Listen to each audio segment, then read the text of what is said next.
நாடாளுமன்ற தேர்தலுக்கான தேதி விரைவில் அறிவிக்கப்படும் என்று இன்றைக்கு செய்திகள் தெரிவிக்கிறது. 14 அல்லது 15ஆம் தேதி வாக்கில் தேதிகள் அறிவிப்பார்கள் என்று தெரிகிறது.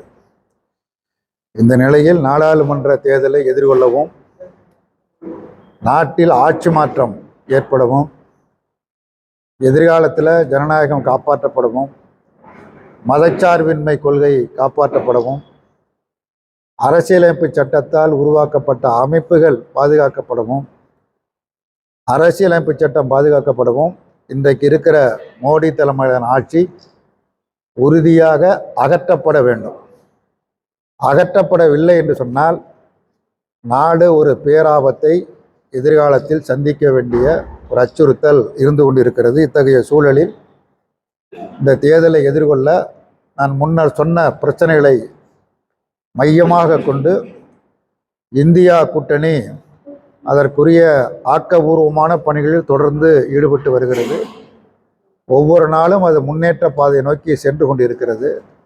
குறிப்பாக இந்தியா கூட்டணியில் அங்கம் வகிக்கிற தமிழ்நாடு தான் இந்தியா கூட்டணியை உருவாக்குவதில் பெருமுயற்சியை மேற்கொண்ட மாநிலம். குறிப்பாக மாநிலத்தினுடைய முதலமைச்சர், திராவிட முன்னேற்ற கழகத்தினுடைய தலைவர் திரு மு.க. ஸ்டாலின் அவர்கள் மேற்கொண்ட முயற்சி ஒரு பெரும் வெற்றியை ஈட்டியுள்ளது. அதன் அடிப்படையில் தமிழ்நாட்டில் திமுக கூட்டணியில் அங்கம் பெற்றிருக்கிற கட்சிகளுக்கான தொகுதி பங்கீடுகள் நேற்றோடு முழுமையாக நிறைவடைந்திருக்கிறது, வெற்றிகரமாக நிறைவடைந்திருக்கிறது. எந்த சிறு சலசலப்புக்கும் இடமளிக்காத வகையில் மிகுந்த ஒருங்கிணைந்த முறையில் மிக வெற்றிகரமாக நடைபெற்றிருக்கிறது. இன்னும் 1-2 கட்சிகளுக்கு எந்த தொகுதி என்பது அறிவிக்கப்பட வேண்டும். அது நாளை மறுநாள் அதுவும் சுமூகமான முறையில் முடிவடையும். அதே போல் இந்திய அளவில் டெல்லியில் நல்ல கூட்டணி உருவாகி இருக்கிறது. அது மாதிரி உத்தரப்பிரதேசம், அதே மாதிரி பீகார், மத்திய பிரதேசம், மகாராஷ்டிரம் ஆகிய மாநிலங்களிலும் இந்தியா கூட்டணி ஒரு நல்ல முறையில் தொகுதி உடன்பாடுகள் மேற்கொள்ளப்பட்டு இருக்கின்றன. அந்த அடிப்படையில் இந்த தேர்தலை இந்தியா கூட்டணி ஒரு கொள்கை ரீதியாக எதிர்கொள்ளும். பாரதிய ஜனதா கட்சியினுடைய அந்த அராஜகத்திற்கு முற்றுப்புள்ளி வைக்கக்கூடிய வெற்றியை இந்த அணி பெறும் என்பதில் நிச்சயமாக எந்த சந்தேகமும் இல்லை. நல்ல நம்பிக்கை ஊட்டுவதாக செய்திகள் தெரிவிக்கிறது. இத்தகைய தேர்தல் வரப்போகிற இந்த சூழலில், தேர்தல் அறிவிக்கப்படுகிற சூழலில், நம்முடைய தேர்தல் ஆணையத்தில் அங்கம் பெற்றிருந்த அருண் கோயில் திடீரென ராஜினாமா செய்திருக்கிறார். அவர் ஏன் ராஜினாமா செய்தார், எதற்காக ராஜினாமா செய்தார் என்று அவரும் விளக்கமளிக்கவில்லை. அவரது ராஜினாமாவை ஏற்றுக்கொண்டதாக அரசு தரப்பில் சொல்லப்படுகிறது. அவர்களும் விளக்கமளிக்கவில்லை.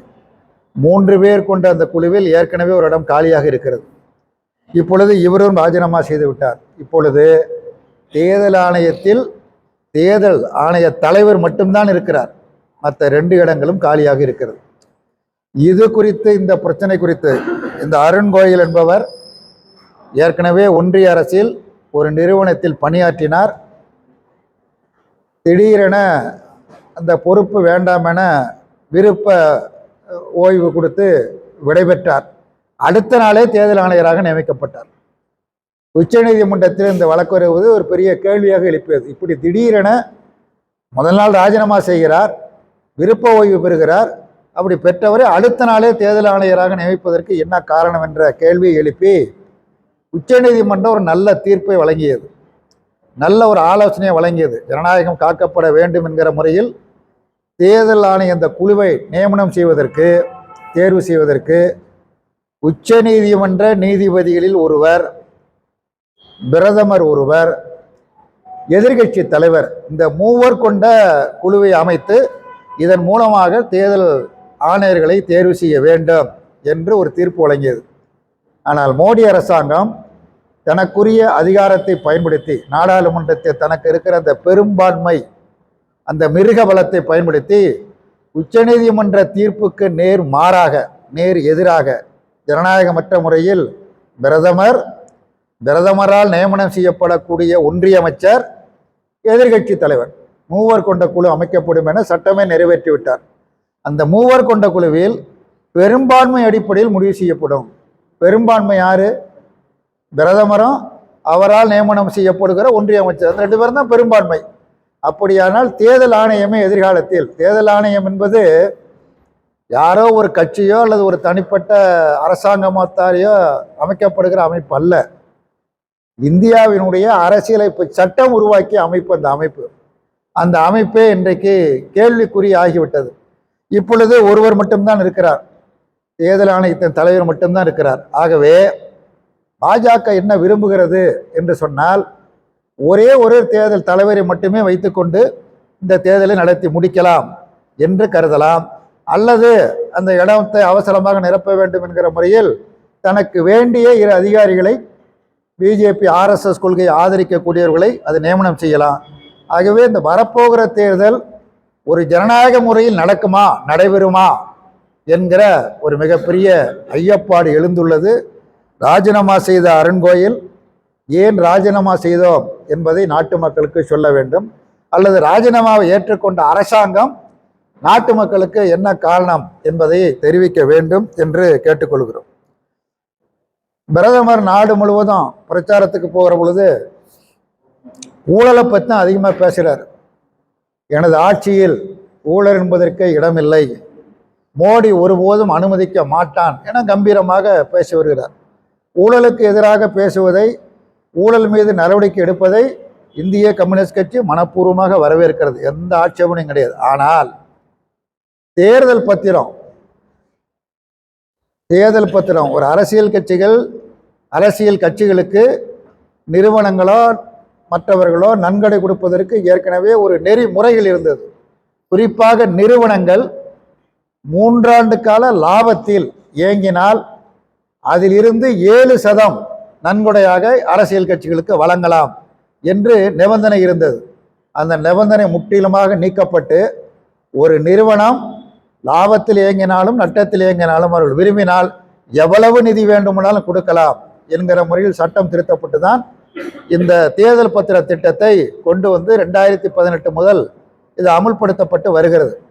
இந்த தேர்தல் பத்திரத்தின் மூலமாக மிகப்பெரிய ஆதாயம் அடைந்த கட்சி, 60% ஆதாயம் பெற்ற கட்சி பாரதிய ஜனதா கட்சி. இது குறித்து உச்சநீதிமன்றத்தில் நடைபெற்ற வழக்கில் இது மிகப்பெரிய தவறு, முறைகேடானது, ஊழலுக்கு வழிவகுக்கக்கூடியது, இதை ஒருபோதும் அனுமதிக்க முடியாது, எந்த வெளிப்பட தன்மையும் இதில் இல்லை. ஆகவே இந்த தேர்தல் பத்திர திட்டத்தை உச்சநீதிமன்றம் ரத்து செய்கிறது. இரண்டாவதாக, இந்த பத்திரங்கள் யார் பெற்றால் என்கிற முழு விவரங்களையும் மார்ச் 6ஆம் தேதிக்குள் தேர்தல் ஆணையத்தில் வழங்க வேண்டும், ஸ்டேட் பேங்க் வழங்க வேண்டும். தேர்தல் ஆணையம் 13ஆம் தேதிக்குள் வெப்சைட்டில் பகிரங்கமாக வெளியிட வேண்டும் என்று தீர்ப்பு வழங்கியிருக்கிறது. அதனால் ஸ்டேட் பேங்க் இப்போ என்ன பண்ணியிருக்கிறாங்க, மனு கொடுக்குறாங்கன்னா, ஜூன் மாதம் 30ஆம் தேதி வரையில் எங்களுக்கு கால அவகாசம் வேண்டும் என்று உச்சநீதிமன்றத்தில் ஒரு மனுவை அளித்திருக்கிறார்கள். உச்சநீதிமன்றம் என்ன முறையில் இது அணுகப் போகிறது என்பது தெரியவில்லை. ஸ்டேட் பேங்கை இப்படி கால அவகாசம் கேட்க சொன்னது யார்? ஸ்டேட் பேங்க் யார் கட்டுப்பாட்டில் இருக்குது? மாநில அரசு கட்டுப்பாட்டில் இருக்குது, ஒன்றிய அரசாங்கத்தின் கட்டுப்பாட்டில் தான் இருக்குது.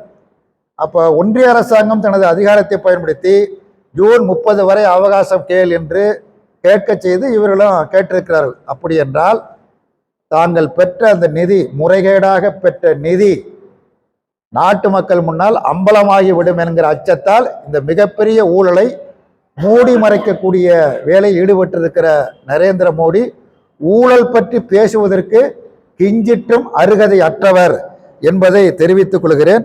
தெரிவித்துக் கொள்வது மட்டுமல்ல, உச்சநீதிமன்றம் ஸ்டேட் பேங்க் கொடுத்த அந்த விண்ணப்பத்தை, கால அவகாசத்தை ஏற்கக்கூடாது என்றும் உச்சநீதிமன்றத்தை நாங்கள் வலியுறுத்த விரும்புகிறோம்.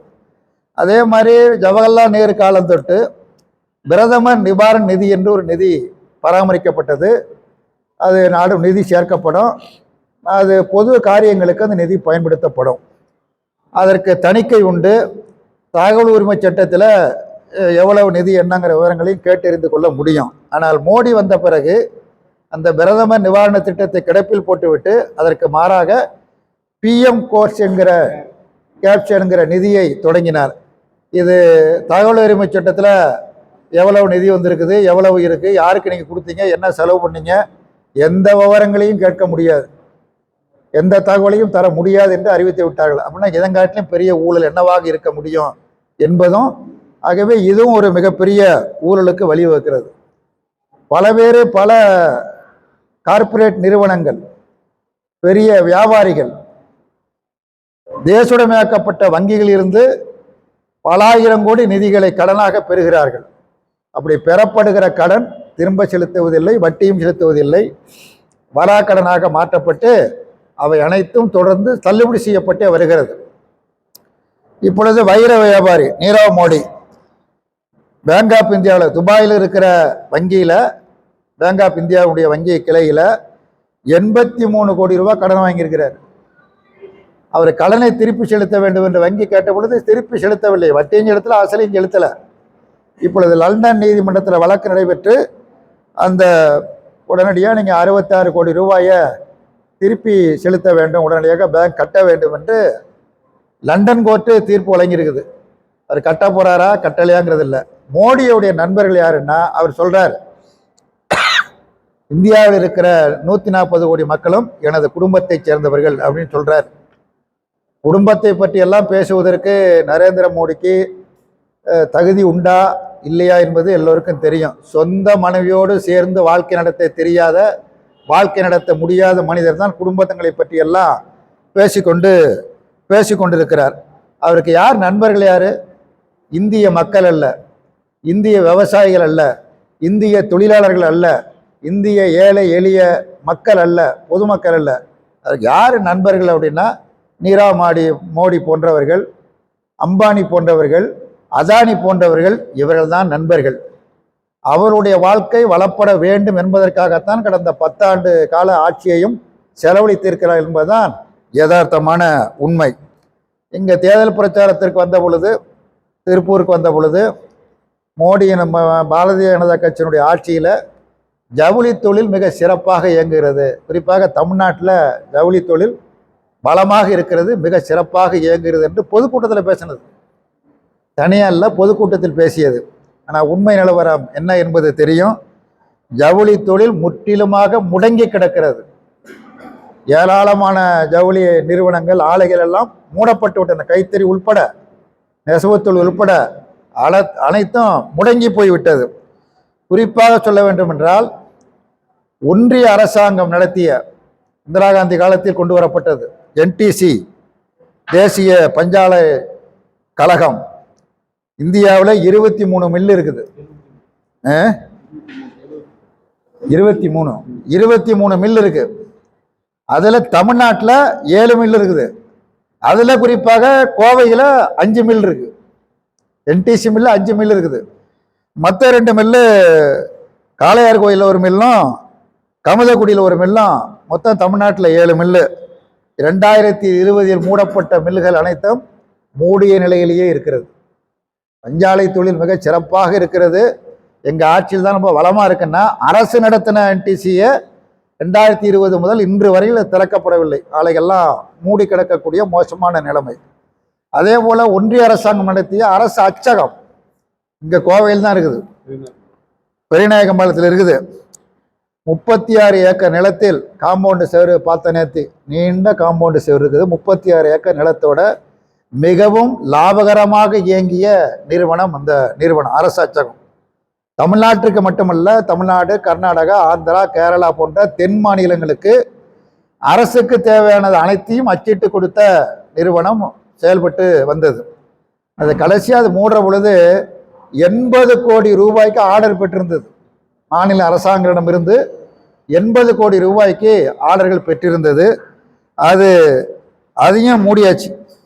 மூடி இன்று வரையில் அதுவும் திறக்கப்படலை. எல்லாம் மூடிய நிலையிலேயே கிடக்கிறது, அனைத்தும் மூடப்பட்ட நிலையில் இருக்கிறது. இப்படிப்பட்ட நிலையில்தான் ரொம்ப சிறப்பாக இருக்கிறது என்று நம்முடைய பிரதமர் பேசுகிறார். பிரதமர் ஒரு ரொம்ப உயர்ந்த பொறுப்பு, அந்த பதவி சாதாரண பொறுப்புள்ள மிகப்பெரிய பொறுப்பு. அந்த பொறுப்பில் இருக்கக்கூடிய ஒரு பிரதமர் பொய் சொல்லக்கூடாது, உண்மையை பேச வேண்டும். நாட்டு மக்களுக்கு ஒரு நம்பகமான தலைவராக அவர் இருக்க வேண்டும். ஆனால் அதற்கு மாறாக நம்பகத்தன்மையே கேள்விக்குறியாக இருக்கிறது. உதாரணமாக ரெண்டு விஷயம் சொல்கிறேன். சென்னையில் மெட்ரோ ரயில் திட்டம் அதிமுக ஆட்சி காலத்தில் தொடங்கப்பட்டது. அதை தொடக்கி வைத்தவர் மாண்புமிகு உள்துறை அமைச்சர் அமித்ஷா. மெட்ரோ ரயில் திட்டத்திற்கு ஒரு 1000 கோடி ரூபாய் திட்டம் என்று சொன்னால் 500 கோடி ரூபாயை மத்திய அரசாங்கம் கொடுக்க வேண்டும், 500 கோடி ரூபாயை மாநில அரசாங்கம் ஏற்று செயல்படுத்த வேண்டும். இதுவரையில் ஒரு ரூபாயை கூட ஒன்றிய அரசாங்கம் வழங்கவில்லை. அனைத்தையும் மாநில அரசு தான் அந்த செலவினங்களை அனைத்தையும் ஏற்று செயல்படுத்தி வருகிறது. ஆனால் மோடி சென்னையில் பிரச்சாரத்தில் என்ன சொல்றாரு அப்படின்னா, எங்களுடைய அரசு மெட்ரோ ரயில் திட்டத்தை சிறப்பாக செயல்படுத்தி கொண்டு இருக்கிறது என்று அப்பட்டமாக ஒரு பொதுக்கூட்டத்தில் போய் பேசுகிறார்.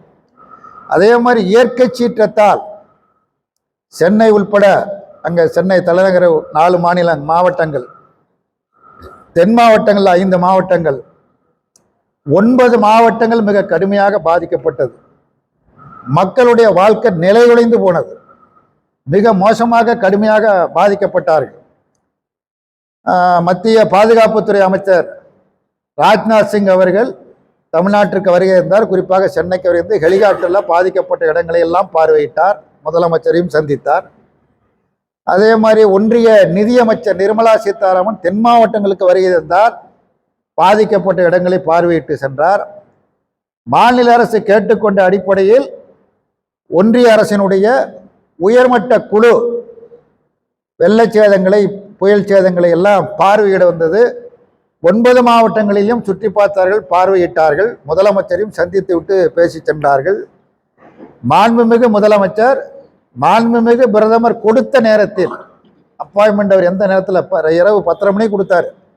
10:30 மணிக்கு இரவு 10:30 மணி வரை காத்திருந்து முதலமைச்சர் சந்தித்து கோரிக்கை மனு கொடுத்தார்.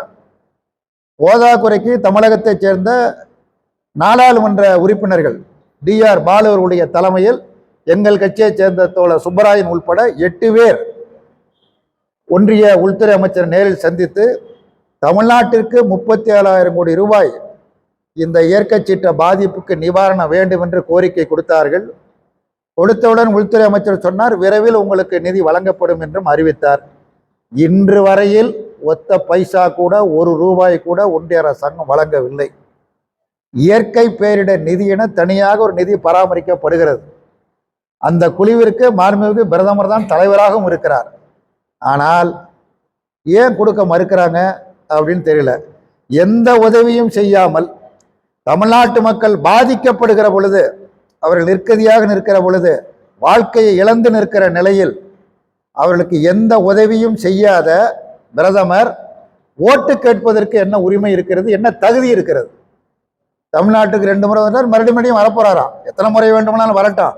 வருவதற்கு தார்மீக ரீதியான எந்த ரைட்டும் அவருக்கு கிடையாது. தமிழ்நாட்டுக்கு வரக்கூடாது. வாக்கு கேட்பதற்கான தகுதி பிரதமருக்கு கிடையாது, தமிழ்நாட்டு மக்களிடத்தில் கிடையாது.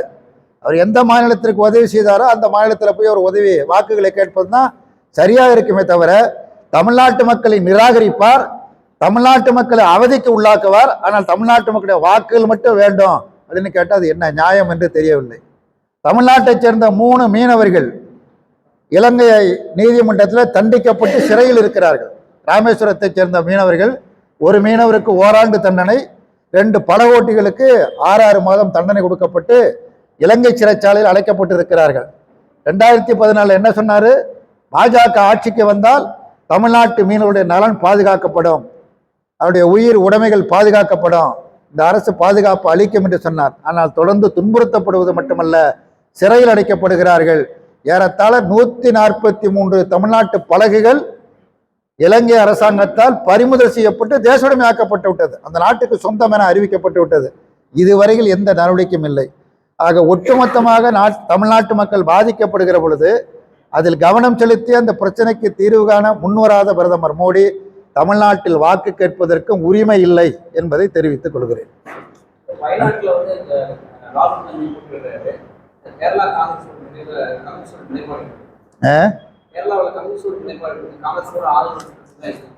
கேரளாவிலையா? கேரளாவில் நாங்கள் எதிர்த்து நிற்கிறோம்.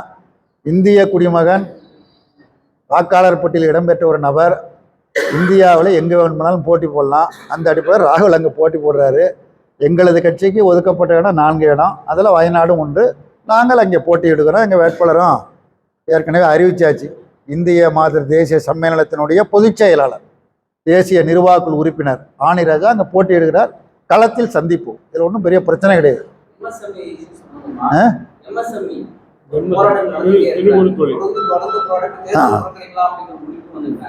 ஆனால் அந்த சம்பந்தப்பட்ட அதிகாரி தான் வந்து முழுமையா செயல்பட்டு அவரை ஏன் கண்ட்ரோல் பண்ணி இந்த எம்எஸ்எம்இ சீக்கிரமா தீர்வு காண முடியாம முதலமைச்சிருக்காரு? அதுக்கான அழுத்தம் ஏன் நீங்க கேட்ட பிரச்சனைகள் சம்பந்தமாக விரைவில் நல்ல தீர்வு எட்டப்படுவதற்கான வாய்ப்புகளும் சூழலும் உருவாகி இருக்கிறது. எப்பொழுது என்னங்கத்தை நான் சொல்ல விரும்பல. விரைவில் நல்ல தீர்வு எட்டப்படும்.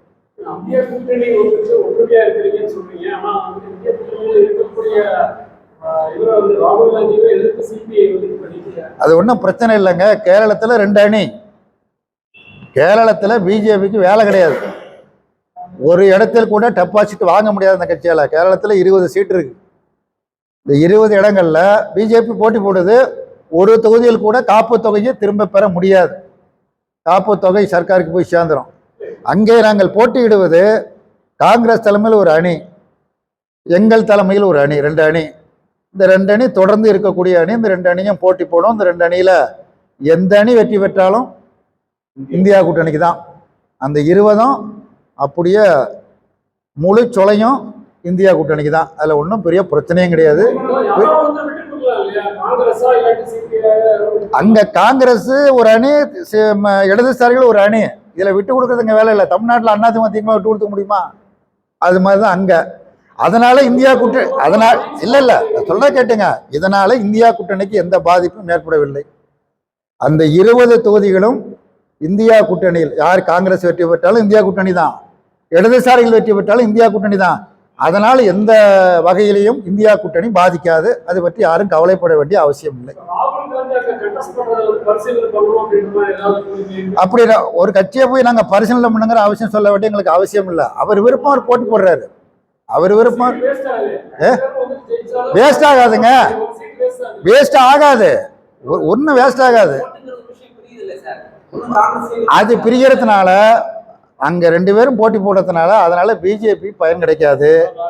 ராகுல் காந்தி ஜெயிப்பாரு அல்லது ஆணிராஜா ஜெயிப்பாங்க. இருவரில் ஒருவர் தான் ஜெயிப்பாங்க. அந்த இருவரில் எந்த ஒருவர் ஜெயித்தாலும் ஒரு இந்தியா கூட்டணி தான். யாருக்கு உங்களது நீங்கள் இப்படி கவலைப்படுவது குறித்து எனக்கு மிக்க மகிழ்ச்சி. நன்றி, வணக்கம்.